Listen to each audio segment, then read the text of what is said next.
Happy Father's Day. 오늘은 아버지 날입니다. 미국에서는 아버지 날을 6월 셋째 주일날, 그러니까 6월 셋째 썬데이를 아버지 날로 지킵니다. 그리고 어머니 날은 5월 둘째 주일, 5월 둘째 썬데이를 어머니 날로 지킵니다. 한국은 해방 이전에는 미국 선교사들이 들어가서 한국 어머니들의 참 이 가상함을 보고 미국에 있던 5월 둘째 날을 어머니로 정해서 지키다가 해방 후에 날짜를 정하자 해가지고 5월 8일 날로 그렇게 정했습니다. 그러다가 아버지들이 왜 우리나라는 없냐 해가지고 73년부터는 어버이날이라고 해서 지키고 있습니다. 그래서 한국에서는 5월 8일 하루가 어버이날이지만 미국에서는 6월 셋째 주일날 아버지 날로 따로 지키고 있습니다. 우리가 부모 하면 생각나는 게 10계명 중에서 제5계명, 그러니까 1계명에서 4계명까지 4계명은 하나님에 대한 것이고 5계명에서 10계명까지 6계명은 사람에 대한 것인데 그중에 제일 첫 번째 거 제5계명이 무엇이냐 하면은 내 부모를 공경하라. 그리하면 내 하나님 여호와가 내게 준 땅에서 내 생명이 길리라. 그거는 부모를 잘 섬기면은 땅에서 장수하겠다고 하는 하나님의 약속입니다. 그러면은 이 5계명 말고 또 어떤 것을 우리가 제일 많이 읽냐 하면은 우리 본문 읽은 것처럼 에베소 6장 1절에서 3절까지 자녀들아 너희 부모를 주 안에서 순종하라. 이것이 옳으니라. 내 아버지와 어머니를 공경하라. 이것이 약속이 있는 첫 계명이니 이는 내가 잘되고 땅에서 장수하리라. 그러면 여기에서 지금 두 문장이 있는데 두 번째 거를 먼저 생각해 보겠습니다. 내 아버지와 어머니를 공경하라. 이것이 약속이 있는 첫 계명이다. 그게 무슨 말이냐 하면은 10계명에서 사람에 대한 첫 계명이 5계명, 부모를 공경하라. 그러면 장수하리라. 그와 마찬가지로 여기에서 아버지 어머니를 공경하라. 이것이 약속이 있는 첫 계명. 그러니까 그 약속이 있는 5계명. 그것이니 이는 내가 잘되고 땅에서 장수하리라. 여기 보면 하나가 더 붙었어요. 10계명에서는 장수하리라 이건데 요 에베소서 1, 3장에서는 에베소서 6장 3절에서는 네가 잘되고, 그러니까 잘되고가 하나 붙었어요. 10계명에서는 장수, 근데 6장 잘되고 그리고 장수하리라 두 개가 붙었어요. 그리고 앞에 문장은 다시 보면 이거는 10계명에는 없었지만 자녀들아 너희 부모를 주 안에서 순종하라. 이것이 옳으니라. 그러면 10계명에 있는 공경하라는 무슨 얘기냐 하면은 영어로 하면 honor parents. 부모님을 잘 받들어 모셔라. 그런 뜻으로 생각할 수 있어요. 그러면 여기에서 주 안에서 순종하라면 obey your parents. 그러니까 부모님 말씀을 따르라. 그런 뜻이에요. 근데 거긴 조건이 하나 붙었어요. 주 안에서라는 조건. 그러면 그게 무슨 의미일까? 그러면은 부모님 말씀을 따르는데 우선순위가 있다는 거예요. 뭐가 우선적이냐 하면은 이 세상을 만드신 하나님, 사람을 만드신 하나님, 그리고 우리의 영원한 아버지가 되시는 하나님, 하나님이 더 우선순위가 있고 그 안에서 이 세상에 우리가 사는 동안에 한시적인 부모님께 순종하라. 그러니까 우선순위가 하나님께 먼저 있고 그 다음에 세상에 있는 부모님한테 있고 그렇습니다. 그 이유는 우선 하나님은 세상을 만드시고 사람을 만드시고 모든 성품을 다 만드시고 창조하신 분이에요. 그리고 하나님은 영원하시고 그리고 완전하시고 정의로우시고 전능전지하시고 그리고 무엇보다도 하나님은 사랑이시라. 하나님이 전능전지하신데 만약에 잔인하다고 그래도 사람은 초이스가 없어요. 힘이 없으니까. 그냥 그대로 그게 우리가 보는 게 독재국가 같은 데서 독재를 하게 될 때 사람이 힘이 없기 때문에 한가할 수가 없어요. 그런데 하나님은 너무너무 감사하게도 사랑이신 거예요. 하나님이 세상에 누구보다도 사랑하시고 우리들도 모든 사람을 사랑하라고, 하나님을 사랑하고 네 이웃을 사랑해라. 그게 하나님의 뜻이에요. 그러니까 하나님이 사랑이시라는 것이 얼마나 감사한 건지 모르겠습니다. 거기에 비해서 우리 부모님은 영원히 아니고 한시적이고 완전하지가 못하고 좀 불완전하고 정의롭지만 하지는 못하고 그렇지 못할 때도 많고, 그리고 사랑이 하나님의 사랑과는 비교가 안 되고, 그리고 전능전지와는 반대되게 우리가 해주고 싶어도 못 해주는 것도 많고 그렇습니다. 그래서 그런 차이가 있습니다. 저는 이 계명을 갖다가 생각해 볼 때 제가 나이가 들어가지고 제 인생을 돌아보니까, 아니 부모 공경하면은 잘 되고 장수한다고 그랬는데 내가 도대체 뭐가 잘 됐나. 저는 한평생 한 거는 이거저거 해봤는데 잘 된 게 없는 것 같아요. 그러니까 시행착오만 하다 마른 것 같은데, 그때 탁 떠오른 생각이, 아, 부모님을 공경했더니 애들이 닮나 보다. 우리 애들이 한평생 속 썩인 적이 한 번도 없습니다. 남들은 저보고 행운이라고 럭키하다고 그러는데 저는 그게 하나님께서 잘 된다고 하시는 그 개념에 포함이 된다고 생각합니다. 그 자식들이란 거 제가 느낀 거는, 자식들은 가르치는 대로 하지 않아요. 자식들은 우리가 하는 대로 합니다. 부모가 하는 대로 합니다. 그러니까 자식들은 부모의 거울이라고 할 수 있어요. 그래서 자식들 야단칠 때에도 너는 누구를 닮아서 이렇게 그러냐, 뭘 못하냐 이러면은 자식들이 속으로 당신 닮아서 그렇지 그럴 거예요. 겉으로 말은 못해도. 그래서 지금 젊으신 부모님들은 자식을 위해서라도 성실하게 사시면 자식들이 잘 될 것 같아요. 그리고 지금 자녀들이 다 자라가지고 나는 자식들이 커서 더 이상 내 컨트롤을 받지 않는다, 내 권한이 없다, 이런 사람들은 손자들을 볼 때에 손자한테 말 한마디라도 따끈하게 해주시고 손자를 위해서 축복 기도했으면 참 좋지 않나, 그런 생각이 듭니다. 그러면 어떤 분들이, 아니 축복 기도는 목사님이 하는 거지 아무나 해도 되는 거예요? 이럴 수도 있는데, 저는 축복 기도는 누구나 할 수 있다고 생각합니다. 특히 내 자녀, 내 손자한테는 어느 사람이든지 축복기도 할 수 있다고 생각합니다. 왜 그러냐 하면은, 다른 관계는 상대적이어도 부모, 자식, 자손들의 관계는 절대적인 거예요. 그거는 바꿀 수가 없는 거예요. 이 세상에서 굉장히 불량한 부모가 처음으로 이제 하나님을 믿었는데 자기가 해줄 게 없어가지고 옛날 보니까 너무 후회스럽고, 손자한테 이렇게 자기가 축복 기도를 해 주었다고 해봐요.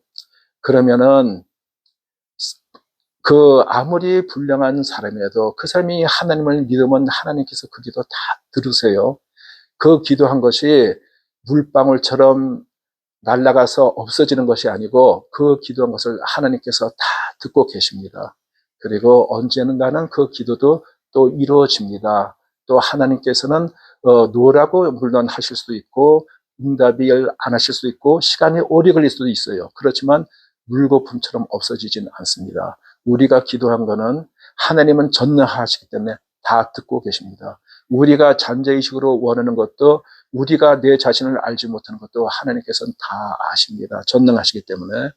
그래서 자녀들이 컸으면 그 다음엔 손자라도 그 어린애들을 붙잡고 성경 얘기해주고 전도를 하고 그리고 축복 기도를 딱 해주면은 참 좋을 것 같습니다. 제가 이런 말을 하면은 이 부모에게 버림받았다고 생각하는 사람, 아버지가 누군지 알지 못하는 사람, 어머니가 누군지 알지 못하는 사람, 그리고 알지도 못하는 그 부모한테 책임도 지지 못할 거 왜 나를 낳아서 한평생 나를 이렇게 고생 속에서 살게 하냐고 불만을 가진 그런 사람이 제 얘기를 듣는다면 저한테, 당신이 나를 알아? 뭘 안다고 훈계질이야, 이런 말을 할 수도 있어요. 그러면 제가 그분들한테는 죄송합니다, 그 얘기 밖에는 더 이상 할 얘기가 없어요. 제가 뭐라고 하겠어요. 그런데 성경 말씀에서는 그런 경우에 어떤 말씀을 생각할 수 있냐 하면은 이사야 45장 10절에 보면은 아비에게 무엇을 낳느냐 어미에게 무엇을 낳으려고 구로하느냐 하는 자는 화 있을진저. 구로한다는 것은 뭐냐 하면은 자식을 낳아 기르는 수고라는 그런 말입니다. 요새는 잘 안 쓰는 말 같아요. 그 아버지 엄마한테 불평하지 말리는 거예요. 그런 저주하지 말리는 거예요. 내가 아무리 불행하고 내가 세상에서 아무리 참 힘들고 해도 아버지 엄마 누군지 몰라도 그거 불평하지 말리는 거예요. 왜 그러냐 제가 생각을 해봤어요. 제가 생각을 해봤는데 우리 사람들이 이 세상에 존재한다는 것 자체가 큰 축복입니다. 존재한다는 것 자체. 지금 대부분의 사람들이 불평을 하고 세상 정말 빨랑 끝장났으면 좋겠다. 나 힘들어 못 살겠다. 이래도 누가 죽이려고 하면은 다 도망가고 반사적으로 맞고 합니다. 그게 왜 그러냐면은 사는 게 더 좋기 때문에 그렇습니다. 그렇기 때문에 우리가 존재할 때 너무 힘들더라도 불평하지 마시고 하나님께 간구를 하세요. 내가 너무 힘들어서 참 지금 버티기가 힘듭니다. 주님께서 이렇게 좀 도와주시옵소서. 기도를 하면은 하나님께서 환경을 바꿔주실 수도 있겠지만 그러면 참 좋죠. 환경을 바꿔주시지 않으시면은 내 자신의 마음을 바꿔주십니다. 그러면 과거에는 그렇게 힘들고 어렵고 불평스럽던 게 하나님께서 은혜를 주시면은 그냥 매사가 감사하게 될 수가 있어요. 쉬운 일은 아니지만 하나님께 기도드리면 하나님께서는 그렇게 나를 바꿔줄 수 있는 능력을 가지고 계십니다. 나는 나를 바꾸지 못해요. 알면서도 고치지 못해요. 그렇지만 하나님께서는 고쳐주실 수가 있습니다. 그리고 어린아이들한테 하나님께서는 아버지와 같이 인자하시고 이런 얘기하면 그 아이가 하나님이 아버지 같아요? 그래. 그럼 나 교회 안 갈래요. 왜? 나는 아버지 싫어요. 맨날 때리고 화내고 나는 하나님이 그런 아버지라면 싫어요. 이런 애들이 있어요. 그리고 또 신문들에 보면은 그 뭐 통계마다 다 다르지만 어떤 통계가 있냐면은 뭐 통계마다 다 다릅니다. 이 세상에서 절반이 넘는 사람들이 아버지와의 관계가 좋지 않다. 대부분 사람들은 어머니의 관계와는 다 좋습니다. 근데 아버지와의 관계가 좋지 않다. 그래서 제가 그런 글을 생각하면서 한번 생각을 해봤어요. 왜 사람들이 어머니는 그렇게 좋은데 아버지와 관계가 나쁜 사람이 이렇게 많을까? 뭐 거기에는 유명한 사람들도 많이 있어요. 노벨상을 만든 노벨도 아버지와 의절을 했고, 그리고 자기 아버지에 대한 그 원망 이런 것을 고치기 위해서 수영을 했던 팔관왕 마르크도 그렇다고 합니다. 아버지가 어릴 때 이혼을 했는데 아버지에 대해서 극도의 불만을 가지고 있었기 때문에 주변의 사람들이 얘는 운동을 시켜야지 바로 될 것 같다 해가지고 수영을 열심히 해서 그렇게 팔관왕이 됐다고 했는데 엄마들은 되게 희생적입니다. 본능적으로 자식을 사랑을 해요. 그리고 남자들이 여자들에 비해서 좀 호전적입니다. 근데 거기에서 좀 더 부정적인 사람은 폭력적입니다. 그래서 폭력적이면 자식이 당연히 안 좋아하죠. 그것도 훈계로 맞을 때에는 그래도 자식 중에서 좀 괜찮은 자식은 내가 잘못했으니까 이렇게 생각하지만 아무 이유도 없이 옛날 같으면 아버지가 술만 마시면은 집에 와서 술주정을 하고 저녁 때 늦게 와가지고 다들 자고 있는데 기상해서 애들 다 깨워가지고 거기에서 그냥 검열을 다 하고 이러면 그 자녀들이 어떻게 아버지를 좋아할 수가 있겠습니까? 그리고 어머니는 이렇게 감성적인 데 비해서 아버지는 좀 이성적입니다. 그러니까 그거는 이제 우리가 긍정적으로 평가를 했을 때, 우리 애 참 너무 좋다 해서 감성적하고 이성적은 주로 이것이 맞는데 너 이거 잘못한 것 같은데? 이러면 그게 맞는 소리에도 사실 기분 나쁠 때가 많아요. 그런 긍정적으로 해도 그런 면이 있는데 하나님께서는 사랑과 공의의 두 가지 면을 갖고 계십니다. 그러니까 사랑만 할 때는 너무 좋은데 공의의 자로 우리를 갖다 평가할 때는 우리가 좀 무서워요. 그런데 그 두 면을 다 갖고 있는데 이 사랑의 면은 어머니가 많이 닮았고 공의의 면을 아버지가 많이 닮았습니다. 그리고 부모에 대해서 불평하는 자식에 대해서 어떤 말씀을 드리고 싶냐 하면은 제가 뭐 사실 자격이 좀 없습니다. 저도 저희 어머니는 누구 못지않게 희생적인 어머니였는데 저희 아버지는 그 반대였어요. 그래서 제가 참 불만이 많이 있었는데 저희 아버지도 잘못한 것도 많이 있으셨고, 근데 제가 성경 말씀을 읽는 중에 마태복음 23장 29절 31절에 이런 말씀이 있어요. 예수님께서 하신 말씀이에요.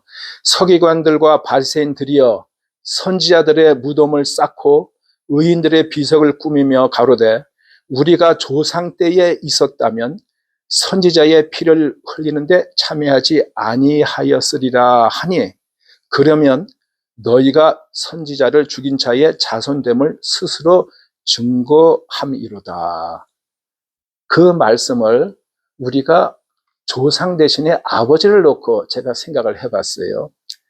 내가 아버지였다면 저렇게 하지 않았으리라 하니 그러면 예수님께서 뭐라 그러시겠어요? 네가 그 사람의 아들됨을 스스로 증거하는구나 그렇게 말씀을 하실 것 같아요. 여기에서 우리가 어떤 전제가 있냐면은 우리도 모르게 내가 원래 있던 사람처럼 아버지와는 별개의 사람처럼 나는 아버지보다 나은 사람처럼 그렇게 생각합니다. 자기도 모르게. 사람들이 이제 그런 면이 많아요. 나는 죽지 않을 사람처럼 생각을 하고 그러다가 내일 죽을 수도 있고 1년 후에 죽을 수도 있습니다.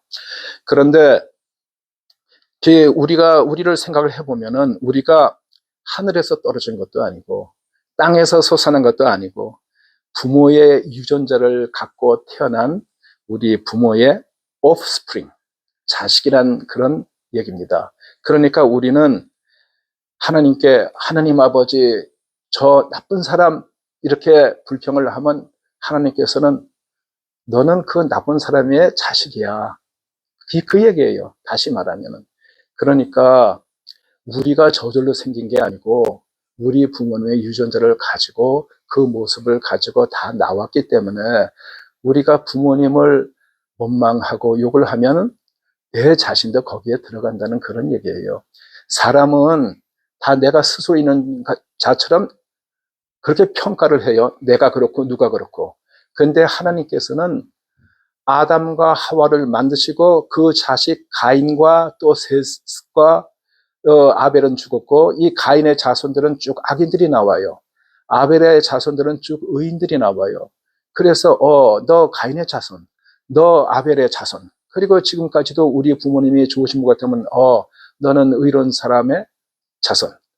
우리 부모님이 또 악한 사람 같으면 너는 그 악인의 자손. 이런 것을 하나님께서는 위에서 아래로 다 보시고 있어요. 그래서 많은 면에서 부모를 통해서 우리가 복을 받기도 하고 그렇습니다. 그런데 아무리 부모가 악하더라도 내가 하나님을 열심히 섬기면 그 사람은 구원받습니다. 그리고 얼마든지 개선이 됩니다. 그렇지만 우리가 좋은 부모의 자식으로 태어났으면은 부모를 공경하는 것이 너무나 쉬워요. 나를 그렇게 사랑하고 나 위해서 희생하는데 내가 어떻게 그 사람을 미워하겠어요? 그런 사람은 특별한 악인이죠. 보통 사람들은, 웬만한 사람들은 나 위해서 희생한 거 잊지 못합니다. 그런데 이 부모가 악하면은 내가 불만이 많고 이러는데 나는 의로워지고 싶다 그러면은 굉장한 노력이 들어갑니다. 도저히 공경하기가 힘들지만 하나님 말씀대로 내가 공경을 하려면 내 자신을 꺾고 내 자신을 죽이고 그러면서 하나님 말씀대로 하려면 굉장한 노력이 들어가요. 그러니까 좋은 부모에서 낳은 사람은 공경하기도 순종하기도 비교적 쉬운데 이 참 악한 부모에게서 태어난 사람은 많은 노력이 들어가고 그 다음에 순종을 하려도 부모님께서 명령하시는 게 하나님 뜻과 안 맞는 게 많이 있을 수가 있어요. 너 지금 여기 필요한데 저희 가서 좀 도덕적 좀 해와.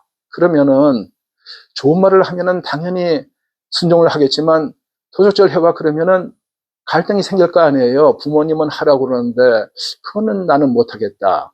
그것이 바로 주 안에서 순종하라 그런 뜻입니다. 그러니까 하나님 말씀에 하나님 법 안에서 부모를 순종하라.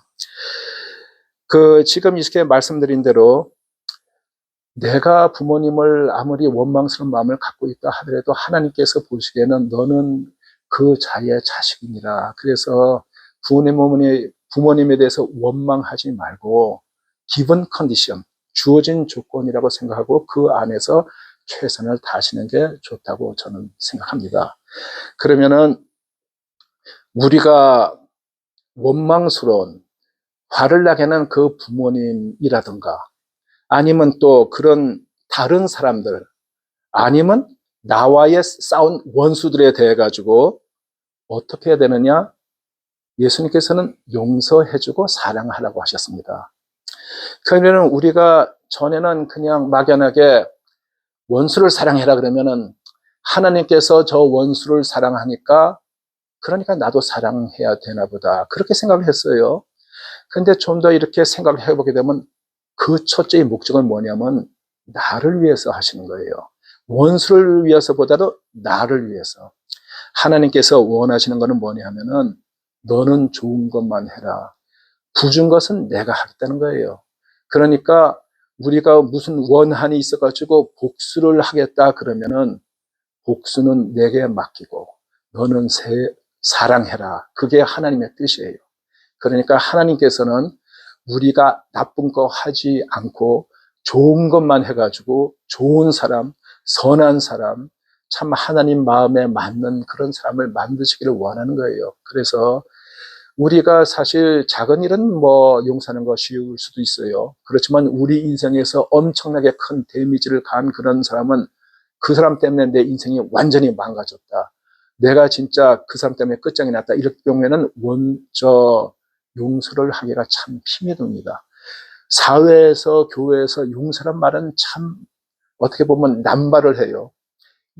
그냥 간단히 말하면 용서를 받아야 할 놈은 그냥 용서하고 용서란 말을 쉽게 해요. 그렇지만 용서를 해줘야 될 사람은 그 용서란 단어가 너무 무거워가지고 천근만근이 돼서 그걸 입에 올리기가 참 힘들 수가 있어요. 그렇지만 하나님께서는 용서를 해주라는 거예요. 그리고 사람의 능력으로 용서가 참 힘들어요. 안 될 수가 있지만 하나님께 기도를 열심히 드리면은 성령께서 용서할 마음을 주시고 내가 용서할 때, 내가 사랑을 할 때 내가 변화가 됩니다. 내가 그러면 다른 사람이 돼요. 말씀을 마치겠습니다.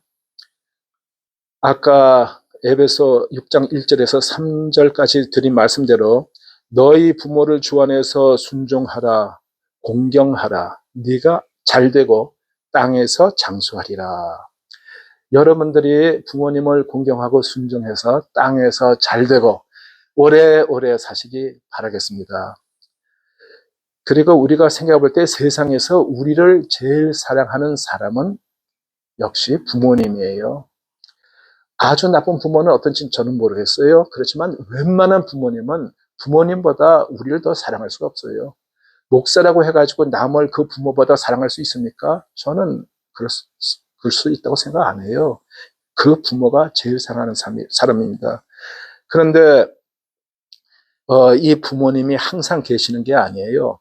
살아 계실 때 잘 해드리세요. 돌아가시고 나면 우리가 아무리 잘 해드리고 싶어도 그럴 수가 없어요. 돌아가실 때 딱 끝이 나는 겁니다.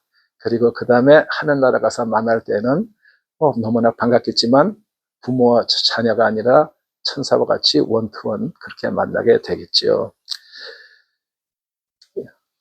이것으로 마치겠습니다. 감사합니다.